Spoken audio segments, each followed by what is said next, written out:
பத்திரிகை துறை, இந்த ஊடகத்துறை எல்லாம் மிகப்பெரிய ஒரு கௌரவத்திலிருந்து, அதாவது சுதந்திரம் அடைந்த காலத்திலிருந்தே நம்ம அதுக்கு முன்னாடியும் கூட பத்திரிகைகள் மூலமாகவே இவர்களை நிச்சயமாக சொல்றேன், இவர்கள் என்ன நினைச்சிட்டு இருக்காங்க அப்படின்னா, நம்ம கட்சிக்காரன் தானே, இந்த மாதிரி குண்டு தூக்கி போட்டோம்னா கட்சி நம்மளை காப்பாத்த தேசிய பாதுகாப்பு சட்டத்திலையும் இப்ப இதுக்கு எங்களை நீங்க திருப்பி சொல்லுவீங்களா? மாநில அரசு அங்க எல்லாமே இருங்க அங்க இருக்க டெல்லியில மாசு கட்டுப்பாட்டு வாரியம் யாருடைய கண்ட்ரோல்ல இருக்கு? மத்திய அரசோட கண்ட்ரோல்ல இருக்கா? தேர்தல் அறிக்கையில முன்னாடி கொடுத்தாலும் நாங்க சொல்லியிருக்கோம்ல. விஷயம் என்ன அப்படின்னா, இது இந்த ஜிஎஸ்டி கம்மியா வசூல் இல்ல, உங்களுக்கு ரெவென்யூவா லாஸ் ஆயிருக்கு. நீங்க தமிழக இந்தியாவில இருக்க இங்க இருக்கக்கூடிய இண்டஸ்ட்ரீஸோட ரெவென்யூ நிறைய லாஸ் ஆயிருக்கு அப்படின்னா, பாஜக மற்றும் அதனுடைய கூட்டணி மிக பெரும்பான்மையான ஒரு இடத்துல நேயர்கள் அனைவருக்கும் வணக்கம். தமிழகம் பல தலையாய பிரச்சனைகளை சந்தித்துக் கொண்டிருக்கிறது. முக்கியமாக ஊடகங்களில் விவாதமாக இருக்கக்கூடிய ஒரு பொருள் என்னன்னு பாத்தீங்கன்னா, நயன்தாரா மற்றும் தனுஷுக்கு இடையான மோதல் இருக்குது. 1000 தான் கிண்டியில் மருத்துவர் மீதே ஒரு தாக்குதல் நடந்திருந்தாலும், தமிழகத்தின் ஒரு பகுதியில் போலீசார் மீதே போதையில் தாக்குதல் நடந்திருந்தாலும், திரையரங்குக்கு அதுவும் ஒரு ஆர்மி மேன் பத்தி, ராணுவ வீரர் பத்தி திரைப்படம் வெளியிட்ட திரையரங்குக்கு பெட்ரோல் குண்டு வீச்செல்லாம் நடந்திருந்தாலும், ஊடகங்களில் ஹாட் டாபிக்காக செல்லுபடியாகி கொண்டிருக்கிறது தனுஷ் நயன்தாரா பிரச்சனை தான். 1000 தான் விஜய் அதிமுகவுடன் கூட்டணியே வேண்டாம் அப்படின்னு அரசியல் பரபரப்பு கிளப்பியிருந்தாலும், மகாராஷ்டிரா தேர்தல் முடிவு இருந்தாலும், தலைநகரே மாசு இதுல ஸ்தம்பித்து கொண்டிருந்தாலும், ஊடகங்களுக்கு பல விஷயங்கள் கிடைத்திருந்தாலும், சினிமா அப்படின்றது ஒண்ணுதான் முக்கிய டாபிக்காக இருக்குது. இந்த மாதிரி பல விஷயங்களையும் நாம் பேசுவதற்காக நம்முடன் இணைந்திருப்பவர் பாஜகவின் சபரி செல்வன் அவர்கள். வணக்கம் sir, welcome to the show. வணக்கம். வணக்கம் விக்னேஷ். வணக்கம். ஃபர்ஸ்ட் 1000 தான் பிரச்சனை இருந்தாலும், நயன்தாரா பிரச்சனை அப்படின்னு வரும்போது தமிழகமே ஸ்தம்பித்து போயிருக்கிறது. அண்ணாமலை வர நேரத்துல அண்ணாமலையோட வருகையே ஓவர் கம் பண்ற அளவுக்கு நயன்தாரா பிரச்சனை இருக்கும் நீங்க எதிர்பார்த்தீங்களா? ஸ்தம்பிச்சு போயிருக்கா இல்ல ஊடகங்கள்லாம் ஸ்தம்பிக்க வச்சிருக்கா விக்னேஷ்? இதுதான் ஃபர்ஸ்ட் நம்ம கிளியர் பண்ண வேண்டிய விஷயம். பத்திரிகை துறை, இந்த ஊடகத்துறை எல்லாம் மிகப்பெரிய ஒரு கௌரவத்திலிருந்து, அதாவது சுதந்திரம் அடைந்த காலத்திலிருந்தே நம்ம அதுக்கு முன்னாடியும் கூட பத்திரிகைகள் மூலமாகவே நமக்கு இந்தியாவுக்கு கிடைத்த சுதந்திரத்திலேயே கூட பத்திரிகைக்கு மிகப்பெரிய ஒரு பங்கு இருக்கு விக்னேஷ். அதுக்கப்புறம் இந்த தேசத்தினுடைய வளர்ச்சியாக இருக்கட்டும், அதுக்கு பின்னால யாராவது தவறு செய்தால் அவர்களை நேருக்கு நேராக நின்று தட்டி கேட்பதாக இருக்கட்டும், இதெல்லாம் ஊடகத்துறையில இருக்க அதனுடைய ஸ்ட்ராங் பாயிண்ட்ஸ். ஆனா இன்னைக்கு ஊடகத்துறை எப்படி இருக்கு அப்படிங்கறது இந்த ஒரு விஷயங்கள் எடுத்துக்காட்டா நீங்க வச்சுக்கலாம். ஏன்னா நாட்டுல எவ்வளவு பிரச்சனை இருக்கு, தமிழ்நாட்டுல எவ்வளவு பிரச்சனை இருக்கு அப்படிங்கறதெல்லாம் நமக்கு நன்றாக தெரியும். தமிழ்நாட்டுல என்னென்ன பிரச்சனை ஓடிட்டு இருக்கு, சட்டம் ஒழுங்கு எந்த அளவுக்கு கெட்டு போயிருக்கு, இதை திசை திருப்புவதற்காக ஊடகங்கள்லாம் உதவி செய்யறது, இதெல்லாம் பார்க்கும்போது விக்னேஷ், எனக்கு என்னன்னா ஊடகத்துறை மேல இருக்கக்கூடிய ஒரு நம்பிக்கையை மக்கள் மெல்ல இழந்துடுவாங்க. ஏன்னா மக்கள் எல்லாருக்குமே ஊடகத்தை மட்டும் நம்பி இல்லை, அதை நமக்கு நன்றாக தெரிஞ்சுக்கணும். எல்லாமே சமூக ஊடகங்கள் அதை தாண்டி இன்னைக்கு வளர்ந்துருச்சு. சமூக ஊடகங்களை வைத்து ஒரு நாட்டினுடைய அரசியல் மாற்றங்கள் நகருது, ஒரு நாட்டில் கலவரங்கள் வெடிக்குது, ஒரு நாட்டுல ராணுவ புரட்சிகள் நடக்குது. இது எல்லாமே நம்ம கண்கூட பாக்குறோம். இன்னைக்கு நடந்த அமெரிக்க அதிபர் தேர்தல் முதல் கொண்டு பேஸ்புக் விசஸ் ட்விட்டருங்கிற ஒரு போர்வையில தான் நமக்கு நடந்தது அப்படிங்கறது அதை உற்று கவனித்தவர்களுக்கு நன்றாக தெரியும். இப்படி இருக்கும்போது ஊடகங்கள் முழுக்க முழுக்க தனுஷான அதெல்லாம் அதை ஒரு டாபிக்காகவோ அதை ஒரு விஷயமாகவோ எடுத்து 2 பேத்துக்கு இடையில இருக்கக்கூடிய ஒரு சின்ன கமர்ஷியல் ப்ராப்ளம்ஸ் நீங்க பேசுறீங்க அப்படின்னா, அந்த கல்யாணத்துக்கு, அது எப்பவோ நடந்த கல்யாணத்துக்கு இப்ப நீங்க ஒரு முக்கியத்துவம் கொடுக்கணுமா அப்படிங்கறதெல்லாம் உண்மையிலே வெக்கக்கேடான ஒரு செயல். ஏன்னா அண்ணாமலை அவர்கள் ஏதாவது ஒண்ணு பேசும்போது, ஸ்டாலின் அவர்கள் பேட்டியோட அண்ணாமலை அவருடைய பேட்டிக்கு ஊடகங்கள் முக்கியத்துவம் கொடுக்கும்போது, அண்ணாமலை தான் செல்லிங் பாயிண்ட், அண்ணாமலை இல்லாம அரசியலே நகராது அப்படின்னு தான் நம்ம பண்றோம். சோ நயன்தாராவும் தனுஷ்குமார் இதுவும் ஒரு செல்லிங் பாயிண்டாக தானே இருக்கிறது. இது திசை மாற்றுறது நம்ம எப்படி நினைக்கலாம்? செல்லிங் பாயிண்ட ஊடகங்கள் செல் பண்றாங்க. அப்ப ஊடகங்கள் முழுக்க முழுக்க ஒரு இன்கம் ஜெனரேட் பண்ற ஒரு ஏரியா அப்படிங்கறத நீங்க சொல்ற அந்த கேள்வியை வச்சு நான் புரிஞ்சுக்கிறேன் விக்னேஷ். ஏன்னா இது இன்கம் ஜெனரேட் பண்ற இடம் மட்டும்தான் ஊடகமா? ஏன்னா மக்களினுடைய குரலாக 3வது கண்ணாக இருக்கக்கூடியது ஊடகம். இது நிறைய பேர் சொல்லி நம்ம பார்த்திருப்போம். ஏன்னா இந்த ஊடகம் அப்படிங்கிறது வெறும் ஒரு பிசினஸ் மட்டும் கிடையாது. நம்ம நார்மலா நடத்துற ஒரு எலக்ட்ரிக்கல் ஷாப் மாதிரியோ இது மாதிரியோ நீங்க ஊடகத்தை நடத்த முடியாது. ஊடகம்ங்கிறதுக்கு அதுக்கு விடுமுறையே கிடையாது. நமக்கு நன்றாக தெரியும், ஆயுத பூஜைக்கு மட்டும்தான் பத்திரிகை துறையை கூட லீவ் விடுவாங்க. என்ன டிவி சேனல்ஸுக்கு அது கூட கிடையாது. இப்படியெல்லாம் ஒரு விஷயம் இருக்கும்போது அதை நீங்க ஒரு செல்லிங் பாயிண்டாகவோ ஒரு இன்கம் ஜெனரேட் பண்ற ஒரு சோர்ஸாகவோ நீங்க நினைச்சீங்க அப்படின்னா, எஸ், அது இப்படிதான் நடக்கும். நாங்க அதை இன்கம் ஜெனரேட் பண்றதுக்காக மட்டும்தான் ஊடகம் வச்சிருக்கோம், ஒரு ஆட்சியை காப்பாற்றுவதற்காக மட்டும்தான் இந்த ஊடகத்தை வச்சிருக்கோம், திசை திருப்புவதற்காக மட்டும்தான் இந்த ஊடகத்தை வச்சிருக்கோம் அப்படிங்கிறதெல்லாம் ரொம்ப ஒரு கேவலமான விஷயம். இதெல்லாம் நம்ம கொஞ்சம் கூட எடுத்துக்க முடியாது. நீங்க அண்ணாமலையை வச்சு இல்ல இல்ல இதையும் நான் சொல்றேன். அண்ணாமலையும் ஸ்டாலின் அவர்களையும் வச்சு நீங்க கம்பேர் பண்றீங்க அப்படின்னா, அண்ணாமலை அவர்கள் சொல்லக்கூடிய விஷயங்கள் வந்து மக்களுக்கு தேவையான விஷயங்களை அண்ணாமலை சொல்றாரு. ஸ்டாலினுக்கு என்னென்ன பிரச்சனை பண்றாங்க, அவர்கள் செய்யக்கூடிய தவறுகள் என்ன அப்படிங்கறத சுட்டி காட்டுறாரு. ரெண்டும் தனுஷோட விஷயம், தனுஷ் அண்ட் நயன்தாராவோட விஷயமும் அண்ணாமலை அவர்கள் பேசக்கூடிய விஷயமும் ஒன்று கிடையாது. ஒன்று நாட்டினுடைய நலன், தமிழ் தேசத்தோட நிலைமையும், இன்னொன்னு வந்து சினிமா துறையினுடைய ஒரு கேவலமான இந்த ஊடகத்துறையினுடைய ஒரு முகமூடியையும் கிழிக்கக்கூடிய விஷயமாகத்தான் ரெண்டையும் நான் பாக்குறேன். நீங்க அந்த மெயின் ஸ்ட்ரீம் மீடியா வந்து இத பிரைம் டைம் டிபேட்டா நடத்துனதுல வந்து எங்களுக்கும் மாற்று கருத்துக்கள் இருக்கு. அந்த மாதிரி அது பிரைம் டைம் டிபேட்டா வைக்க வேண்டிய நியூஸ் இல்லை அப்படின்றத நம்மளும் ஒத்துக்கிறோம். பட் நீங்க வந்து இது அரசை காப்பாற்றுவதற்காக இதை மடை மாற்றுறேன்னு சொல்றீங்க. உதாரணத்துக்கு இந்த கிண்டி மருத்துவர் மீதான அந்த கொலை முயற்சினே வச்சுக்கோவேன். அது ஏதோ ஒரு இடத்துல நடக்கிறது வந்து குறிப்பாகவே முதல்வர் மீதே எல்லாத்துக்கும் குற்றம் சாட்டுறது கரெக்டா இருக்குமா? ஒவ்வொரு தயவு செய்து இது ஏதோ ஒரு இடத்துலன்னு சொல்லாதீங்க. கிட்டத்தட்ட நான் இந்த தினம் நடந்துகிட்டு இருக்கக்கூடிய விஷயம். கடைசி இப்ப ஒரு ஹாட் டாபிக் சொல்றேன் கேளுங்க.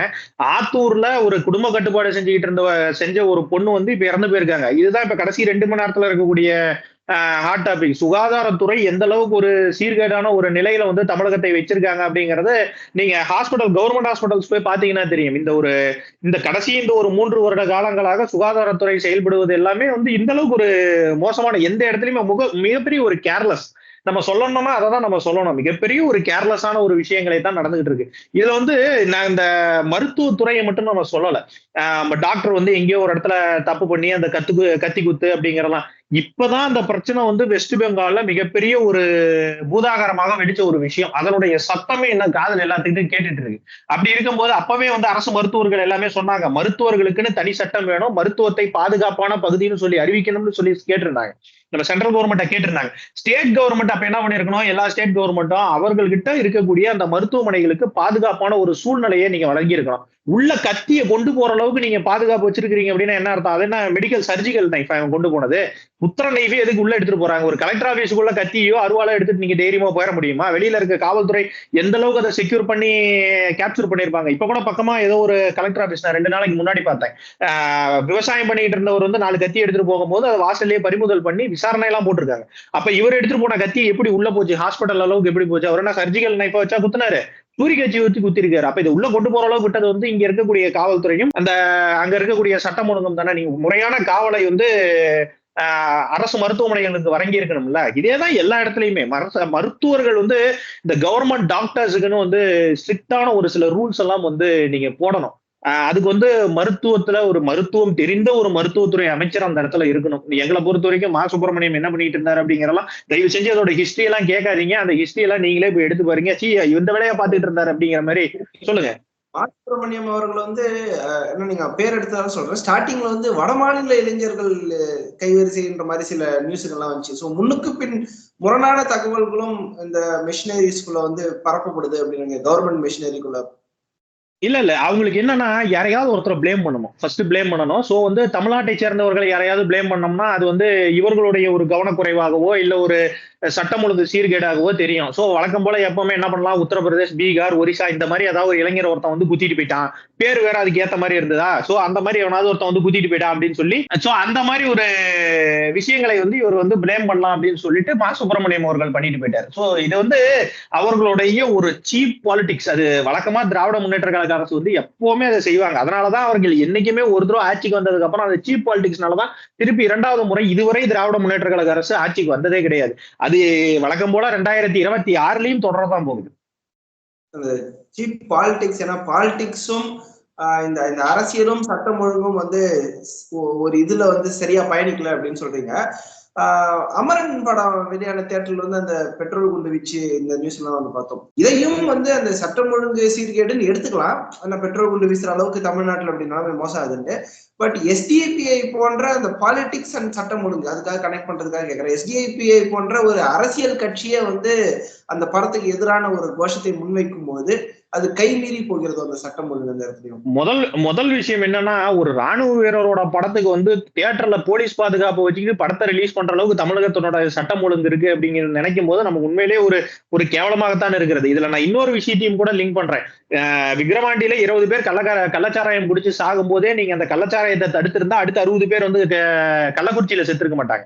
ஆனா அதுக்கப்புறம் 2 நாள் கழிச்சு கள்ளக்குறிச்சியில எங்கெல்லாம் கள்ளச்சாராயம் சாத்துறாங்களோ காய்ச்சறாங்களோ அந்த இடத்த போய் கல்வராயன் மலையெல்லாம் ஃபுல்லா தேடி கண்டுபிடிச்சு போலீஸ் குடிக்கிறாங்க. அதே மாதிரி விஷயங்கள் தான் இங்கேயும். எஸ்டிபிஐ ஏற்கனவே தியேட்டருக்குள்ள நுழைய முயற்சி பண்ணாங்கன்னு சொல்லி உங்களுக்கு நன்றாக தெரியும். அமரன் படம் எங்க ஓடுதோ அந்த இடத்துல நீங்க காவல் கொடுத்துதான் ஆகணும். இந்த மாதிரி ஆட்களை அரசியல்வாதிகளாக நீங்கள் வைத்துக் கொண்டு நீங்க இந்த மாதிரி தேசிய மிக்க ஒரு படத்தை ரிலீஸ் பண்ணும்போது காவல்துறை அந்த இடத்துல கொடுத்துதான் ஆகணும். நடுராத்திரி உள்ள 2 குண்டு தூக்கி உள்ள போட்டு போறோம் அப்படின்னா இவர்களை வந்து நிச்சயமாக சொல்றேன், இவர்கள் என்ன நினைச்சிட்டு இருக்காங்க அப்படின்னா நம்ம வந்து கட்சிக்காரன் தானே, இந்த மாதிரி குண்டு தூக்கி போட்டோம்னா கட்சி நம்மளை காப்பாத்த தேசிய பாதுகாப்பு சட்டத்திலையும் தேசிய தீவிரவாத தடுப்பு பிரிவுலையும் இவர்கள்லாம் கைது பண்ணி ஜென்மத்துக்கு வெளியே விடாத அளவுக்கு இந்த எஸ்டிபிஐல யாரெல்லாம் பண்ணாங்களோ நிச்சயமாக அதெல்லாம் பண்ணவே கூடாது. ஏன்னா இது வந்து ஒரு எடுத்துக்காட்டாக மாறும். நீங்க சொல்றீங்கல்ல இந்த மாதிரி தேசியமான ஒரு படங்களை ரிலீஸ் பண்ணும்போது என்னென்ன பிரச்சனைகள் வருது அப்படிங்கிறத பாருங்க. அது முக்கியமாக தமிழகத்துல மட்டும்தான் தேசப்பற்று ஊட்டக்கூடிய நிறைய படங்களுக்கு இந்த மாதிரி ஒரு பிரச்சனைகளை வந்து இது இனிமேட்டு தொடரும். எனக்கு தெரிஞ்சு தேசப்பற்று, ஏன்னா இது வந்து ட்ரெண்ட் செட்டர் மாதிரி இந்த அமரன் வந்து நின்றுச்சு. எங்களுக்கே கூட சில சமயம் எப்படி இருக்கும் அப்படின்னா பாரத் மாதா கி ஜெய் அப்படிங்கிறது வந்து எங்களுடைய முழக்கம், எங்க பாரதிய ஜனதா கட்சியினுடைய ஒரு முழக்கமாக நாங்க எப்பவுமே சொல்லுவோம். இது தேசத்தோட முழக்கமாக இருந்தாலும் இதை வந்து தமிழகத்துல சொல்லும் போது எங்களுக்கு எப்படி இருக்கும் அப்படின்னா நம்ம வந்து ஹிந்தியில சொல்றோமோ அப்படிங்கிற மாதிரி. இடையில அண்ணாமலையன் கூட ஒரு தடவை சொல்லியிருந்தார், பாரத மாதாவின் புகழ் ஓங்குக அப்படின்னு சொல்லி கூட சொல்லுங்கப்பா, அது உங்களுடைய விருப்பம் அப்படின்னு. ஆனா இந்த அமரன் படம் எப்படி மாத்திருக்கு அப்படின்னா இந்த பாரத் மாதா கி ஜெய் அப்படிங்கிற முழக்கத்தை எங்களால நடு ரோட்ல நீங்க நின்று உண்மையாக நின்று கத்த முடியும். இந்த ஒரு விஷயங்களை வந்து நாங்க எப்படி கொண்டு வரோம் அப்படின்னா இது வந்து மகாத்மா காந்தி பயன்படுத்திய வார்த்தை, இது வந்து சுபாஷ் சந்திர போஸ் பயன்படுத்திய வார்த்தை. இந்த வார்த்தையை தமிழகத்துல பயன்படுத்துறதுக்கு எங்களுக்கு சங்கடமா இருக்குன்னா தமிழகத்தினுடைய சூழ்நிலையை நினைச்சு பாருங்க. தேசியத்தின் பக்கம் தமிழகம் எந்த அளவுக்கு நின்றுட்டு இருக்கு அப்படிங்கறத பாருங்க. இது மக்களினுடைய மாற்றத்திற்காக இந்த மாதிரி படங்கள்லாம் நிறைய வரணும். அது வந்து எஸ்டிபிஐ கட்சிக்காரங்களுக்கு பிடிக்காது. காரணம் என்னன்னா பிரித்தாளக்கூடிய சூழ்ச்சியை வந்து எஸ்டிபிஐ என்னைக்குமே கையில் வச்சிருப்பாங்க.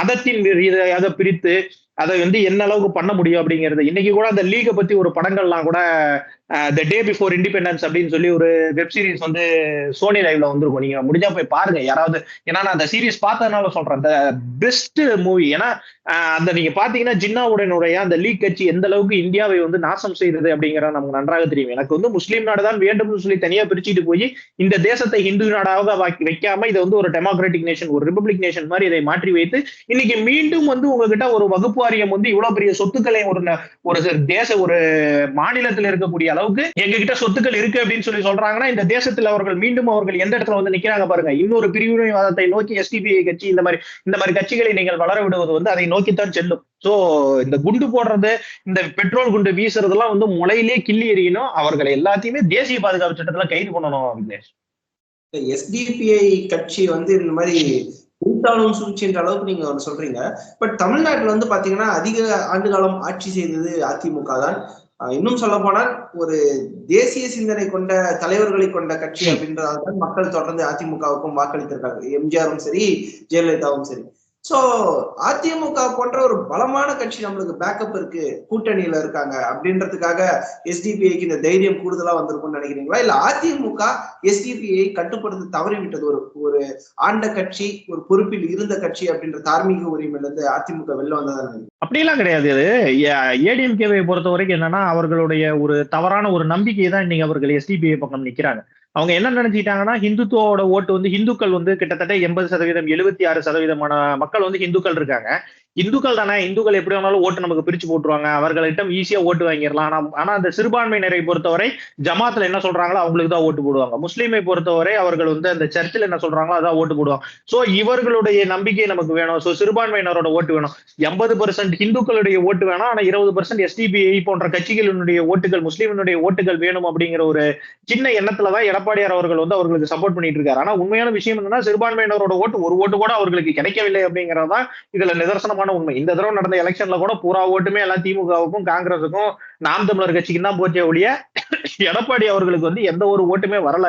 சிறுபான்மையினரோட ஓட்டுகள் பர்சன்டேஜ்ல எங்கேயுமே வரல. அதனுடைய ரிசல்ட் நீங்க பாத்தீங்கன்னா சிறுபான்மையினர் அதிகமா இருக்கக்கூடிய பகுதிகளில் அதிமுக படுதோல்வியை சந்திச்சிருக்கு அப்படிங்கறது நீங்க பாத்தீங்கன்னா நன்றாக தெரியும். சோ இது வந்து நிரந்தரமாக நீடிக்கக்கூடிய ஒரு விஷயம் இல்ல. எம்ஜிஆர் ஆகட்டும், திரு ஜெயலலிதா அம்மா ஆகட்டும், அவர்கள்லாம் இந்த மாதிரி விஷயங்களை ஊக்குவிக்கவே மாட்டார்கள். அவர்கள் தேச பாதுகாப்புங்கிறத முக்கியத்துவம் கொடுத்து எஸ்டிபிஐயே இந்த மாதிரி விஷயங்கள் பண்ணாங்கன்னா தூக்கி அடுத்த நாள் மொத்த கும்பலையும் தூக்கி அந்த அம்மா தூக்கி உள்ள போட்டோம். சோ எடப்பாடியார் அவர்களுக்கு எப்படின்னா, ஏற்கனவே 10 தோல்வியை சந்திச்சிட்டோம். சோ 11வது தோல்வியை சந்திக்க கூடாதுங்கிறதுக்கு என்னென்ன பாசிபிள் வேஸ் எல்லாம் இருக்கோ அது எல்லாமே ட்ரை பண்றாரு, அவ்வளவுதான். மத்தபடி அவருக்கும் நன்றாக தெரிந்திருக்கும், இல்லைன்னா அவருக்கு தெரியல அப்படின்னா அவர் அறியாமையில இருக்காருன்னு அர்த்தம். அவர் கிட்டத்தட்ட இதே மாதிரி எஸ்டிபி நோக்கியோ இல்ல சிறுபான்மையினர் ஓட்டை நோக்கியோ போய் கொண்டிருந்தார் அப்படின்னா 11வது தோல்வியை அவர் சந்திப்பது நிச்சயம். நிச்சயமா அந்த ஜெயலலிதா அவர்களை பற்றி நீங்கள் சொன்னது இந்த ரெண்டுத்திலையும் நிச்சயமா காம்ப்ரமைஸ் பண்ணியிருக்க மாட்டாங்க அப்படின்னு நம்மளுக்கே புரியுது. ஒரு ராணுவ வீரரோட படத்துக்கு இப்படி பாதுகாப்பு அப்படின்ற ஒரு சந்தேகம் ஜெயலலிதா அவர்கள் உயிரோடு இருந்திருந்தால் கூட, அவர்கள் எதிர்கட்சி தலைவராகவே இருந்திருந்தால் கூட இப்படி நடந்திருக்குமா அப்படின்னு தெரியல. இந்த விஷயத்த உண்மையிலே மீண்டும் நம்ம வலியுறுத்துறோம். பட் நீங்க சொன்னீங்க 80% இந்துக்கள் ஓட்டு வேணான்னு அதிமுக நினைச்சிருச்சு, சிறுபான்மை ஓட்டு மட்டும் வேணான்ட்டு.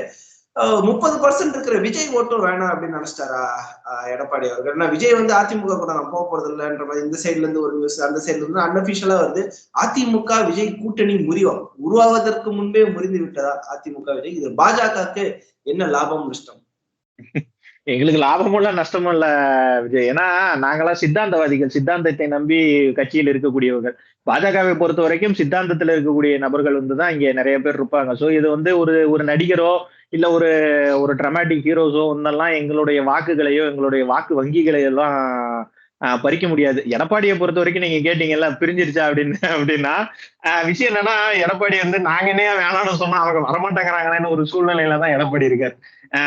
ஏன்னா விஜய் அவர்கள் இப்பதான் முதல் தேர்தலை அடுத்த சிஎம் ஆவாரு அப்படின்ற அளவுக்கு இருக்குது. அவங்க அந்த மாதிரி ஒரு கேண்டிடேட்டை இழுக்கிறது தானே ஒரு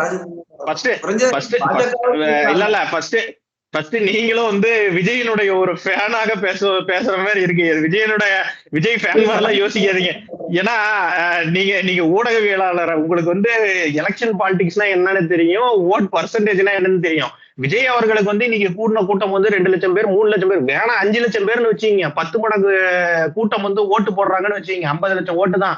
50 லட்சம் ஓட்டுனா 10% ஓட்டு தான். 10% ஓட்டை வச்சு ஒரு எம்எல்ஏ கூட ஆக முடியாது. விஜய் அவர்களே எம்எல்ஏ ஆக முடியாது. தனிச்செல்லாம் நின்னாருன்னா எத்தனை பேர் ஓட்டு போட்டுருவாங்கன்னு நினைச்சிருக்கீங்க? திமுகவினுடைய வாக்கு அப்படியே சிதறி விஜய் விழுந்துரும், ஏடிஎம்கேயோட வாக்கு வங்கி அப்படியே சிதறி விழுந்துரும். அப்படின்னா 25% ஓட்டு மினிமம் உங்களுக்கு வேணும். இந்த ஒரு கால்குலேஷன் பேஸ் பண்ணி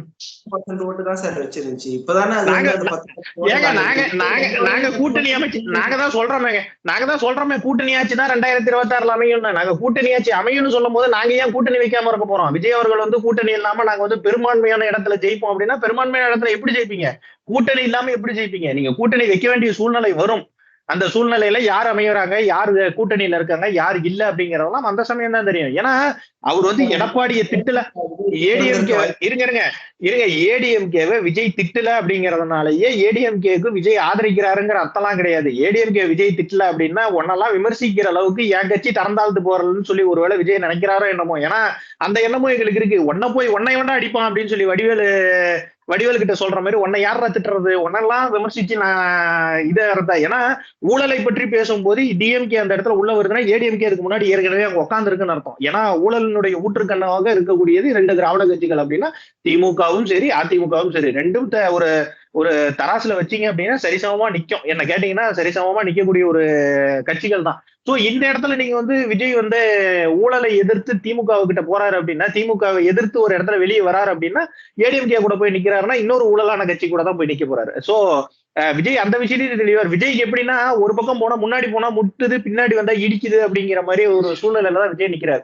முன்னாடி கூட்டணி வச்சுட்டு போனீங்கன்னாலும் உங்களுக்கு கெட்ட பேரு, கூட்டணி இல்லாம நீங்க உள்ள போனீங்கன்னாலும் தோத்து போயிருவீங்க அப்படிங்கிற சூழ்நிலையில தான் விஜய் இருக்காரு. சோ அது காலப்போக்கில் எப்படி போகுது, தமிழ்நாடுனுடைய பாலிடிக்ஸ் எப்படி சேஞ்ச் ஆகுது, எங்களுடைய சூழ்நிலை நீங்க கேட்டீங்களா பிஜேபி என்ன ஆகுது, உங்களுடைய பிளஸ் என்னன்னு சொல்லி கேட்டீங்களே, எங்களுடைய பிளஸ் எங்களுடைய மாநில தலைவர் அண்ணாமலை அவர்கள் இந்த வாரத்துல வந்துருவார். வந்தோடனே உங்களுக்கு தெரியும் அதனுடைய சோர்ஸ் ஆஃப் பாலிடிக்ஸ், அந்த தமிழ்நாட்டினுடைய ஹிஸ்டரிஸ் எல்லாமே சேஞ்ச் பண்ணக்கூடிய ஒரு சூழ்நிலை கூடிய சீக்கிரம் வரும்.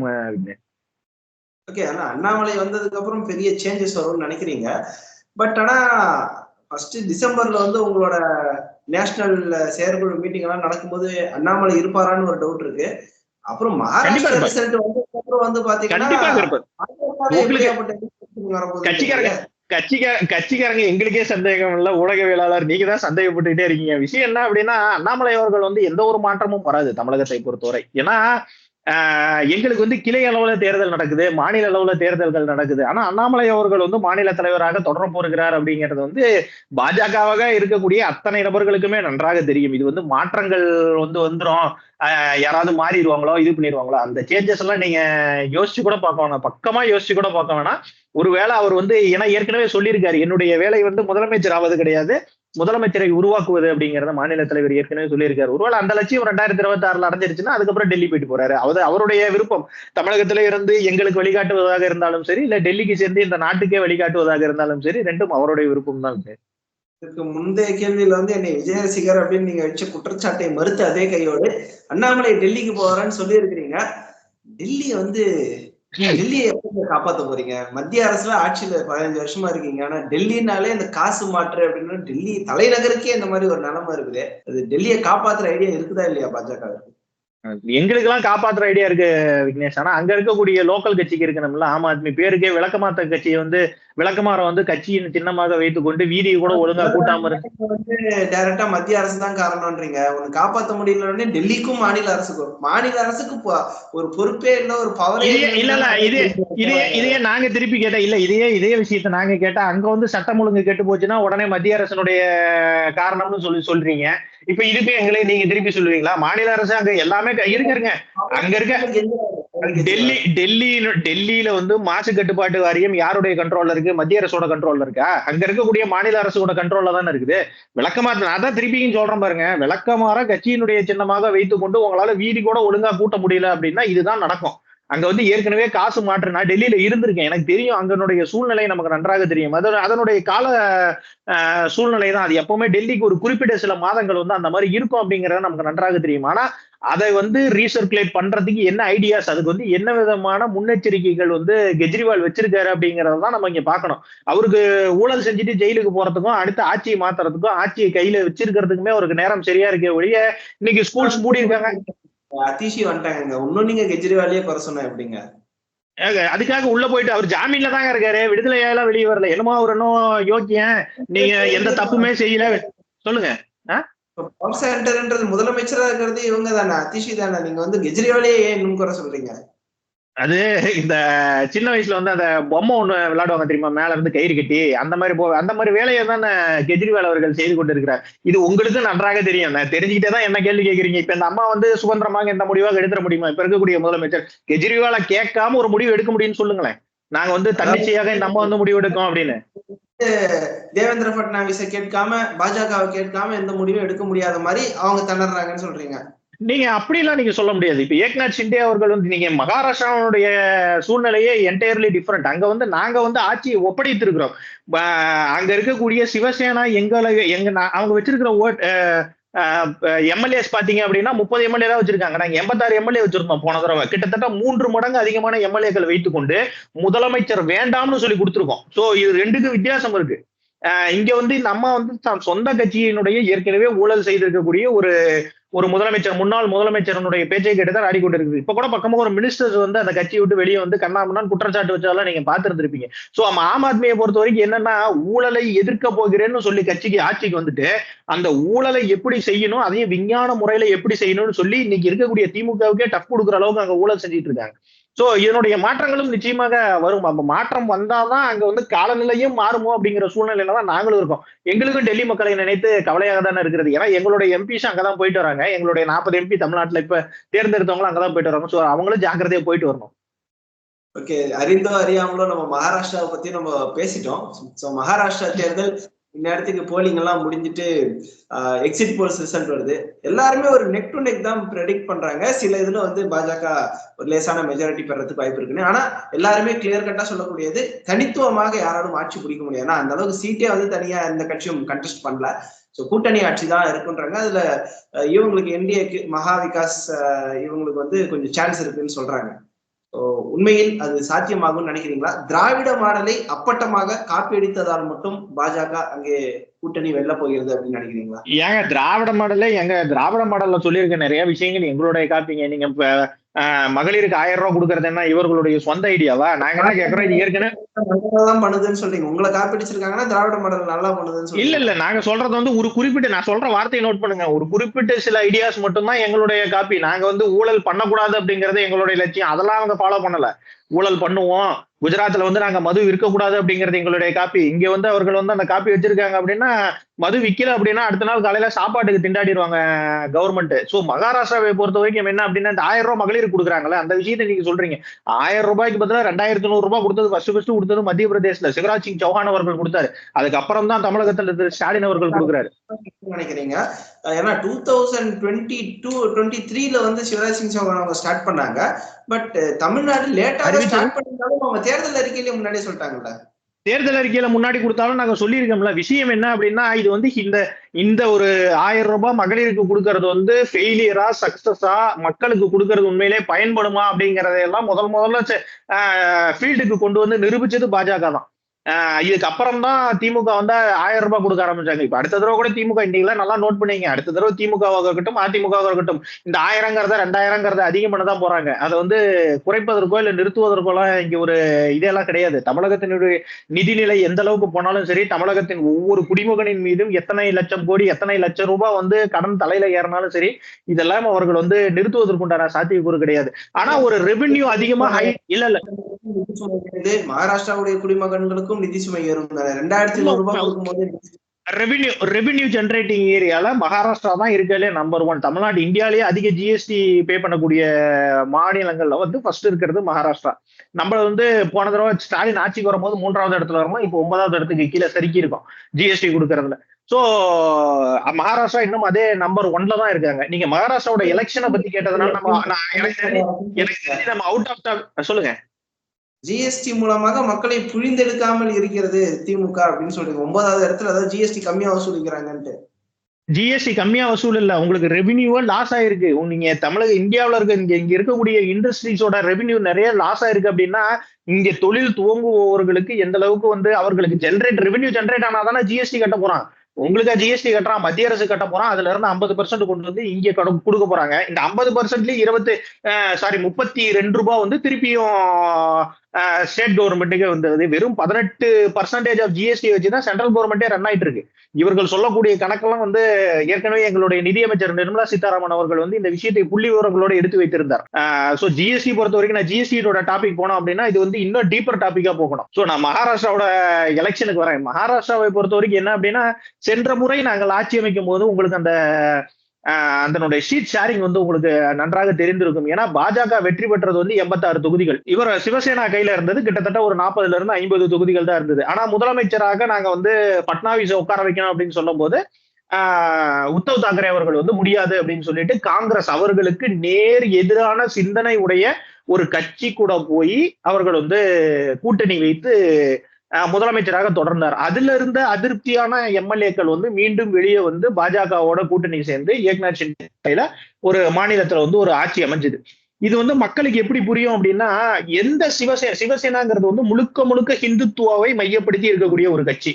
ஆனா இன்னைக்கு காங்கிரஸுக்கு முஸ்லீம் லீக் கட்சியாக இருக்கட்டும், அங்க இருக்கக்கூடிய முஸ்லீம் கட்சிகள் வந்து ஒரு 18 புள்ளிகள் வைத்திருக்கக்கூடிய ஒரு அறிக்கை கொடுத்திருக்காங்க. இது எல்லாம் நீங்க ஆட்சிக்கு வந்து எங்களுக்கு செஞ்சு தருவீங்கன்னு சொல்லுங்க, நாங்க இதெல்லாம் வந்து உங்களுக்கு வந்து எங்களுடைய வாக்குகள் முழுமையாக விழும் அப்படின்னு சொல்லியிருக்காங்க. இந்த 18 அறிக்கையில் நீங்க பாத்தீங்கன்னா ஒரு குறிப்பிட்ட சில தீவிரவாதிகளை விடுதலை செய்யணுங்கிற அறிக்கை முதல்ல கொண்டு இருக்கு. வகுப்பு வாரிய திருத்த சட்டத்தை வந்து முழுமையாக எதிர்க்கணும் அப்படிங்கிற ஒரு விஷயங்களா இருக்கு. இதெல்லாம் என்னன்னா, நாட்டு வந்து எந்த அளவுக்கு முன்னோக்கி போய்கிட்டு இருக்கிறதோ அதை வந்து பின்னோக்கி இழுப்பதற்குண்டான வேலையை வந்து காங்கிரஸ் வந்து அங்க மத்திய பிரதேசல மகாராஷ்டிராவில வந்து செய்யணும் அப்படின்னு சொல்லி நினைக்கிறாங்க. இதை வந்து அங்க இருக்கக்கூடிய உத்தவ் தாக்கரே தலைமையிலான சிவசேனா கட்சி ஒத்துக்கிறாங்க. பரவாயில்ல, நாங்க இதெல்லாம் செஞ்சு தரோம் அப்படின்னு சொல்லிட்டு தங்களுடைய கொள்கையை ஆரம்பிக்கும் போது எப்படி இருந்த கொள்கையை முழுவதுமாக கீழே போட்டு உத்தவ் தாக்கரே மிதித்து தனக்கு வந்து முதலமைச்சர் பதவி தான் முக்கியம் அப்படிங்கிறதை மட்டும் மையப்படுத்தி வைத்து இந்த ஒரு விஷயங்களை செய்யும் போது மக்கள் ஒன்றும் அந்த அளவுக்கு முட்டாள்கள்லாம் கிடையாது. நீ ஏற்கனவே நீ இந்த கூட்டணியில சேர்றியா, அப்ப இவன் சொல்றதெல்லாம் செஞ்ச அப்படின்னா அப்ப எங்களுக்கு நாங்க 70% வாக்குகள் வைத்திருக்கிறோமே, அப்ப எங்களுடைய நிலைமை அப்படின்னு சொல்லிட்டு அவர்கள் முழுக்க ஆதரவா வாக்களிச்சாங்க மக்கள். என்ன சொல்றீங்க? மோடி தேர்ந்தெடுக்க வேண்டிய பார்லிமெண்ட் தேர்தலையே வந்து உத்தவ் தாக்கரே தலைமையிலான சிவசேனாவுக்கும் சரத்பவார் தலைமையிலான இவங்களுக்கும் தானே. அதுதான் விஷயம். அந்த சமயம் கட்சி பிரிஞ்சிருக்கும் போது அப்ப இருந்தக்கூடிய அனுதாப ஓட்டுகள் அப்படிங்கிறது ஒரு விஷயம் இருந்தது. ஆனா இன்னைக்கு நான் சொன்ன அந்த 18 புள்ளிகள், இந்த முஸ்லீம் இயக்கங்கள்லாம் கொடுத்திருக்க அந்த 18 புள்ளிகள் அங்க இருக்கக்கூடிய இந்துக்கள், அங்க இருக்கக்கூடிய உண்மையான சிவசேனா பக்தர்களுடைய கண்களை திறந்திருக்கு.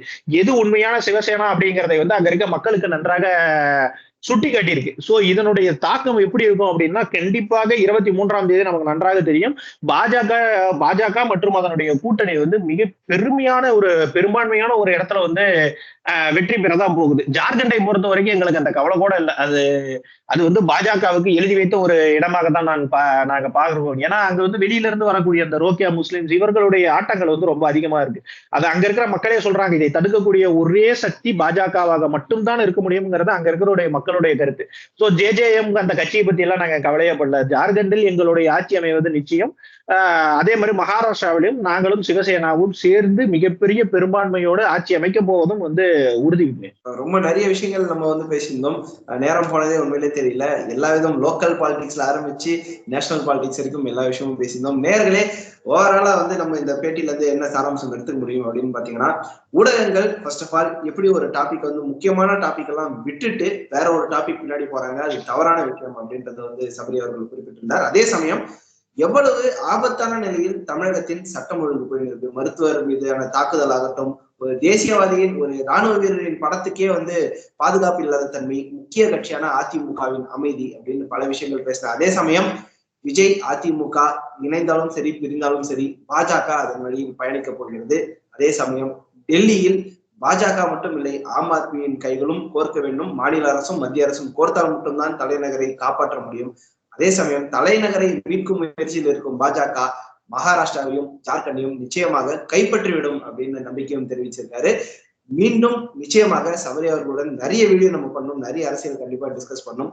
நிச்சயமாக உங்களுடன் பண்ணுவோம் அப்படின்னு நம்புறேன். மீண்டும் இன்னொரு வீடியோ சந்திப்போம். நன்றி சார். நன்றி.